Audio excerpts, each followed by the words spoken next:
Nahali Hamdi, 33 anni, tunisino, in Italia senza fissa dimora. Dopo averne diffuso l'identità, la polizia lo ha rintracciato e arrestato accusandolo di essere l'esecutore materiale del sanguinoso accoltellamento in via Zabarella nel pomeriggio di mercoledì 13 giugno, giorno del Santo. Inseguito per mezza Italia, l'uomo è stato bloccato e sottoposto a fermo con l'accusa di concorso per tentato omicidio in Liguria.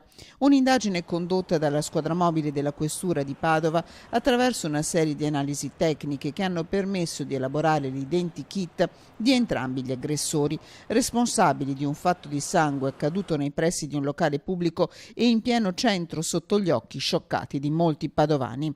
È stato proprio grazie all'identikit diramato a tutte le polizie del nord Italia che gli agenti hanno localizzato lo straniero in fuga in Liguria e più precisamente in un kebab di Sanremo, noto ritrovo di spacciatori e clandestini. Alla vista degli agenti, il tunisino ha tentato di darsi alla fuga, ma è stato bloccato e accompagnato in questura, dove è stato riconosciuto dai poliziotti giunti da Padova. E dal questore Paolo Fassari arriva un ringraziamento anche ai cittadini. Soprattutto loro, perché per quanto la tecnologia ci aiuta, poi ci vuole anche un passetto. Qui la città è molto vicina a noi, non si tira indietro, quando deve testimoniare va avanti.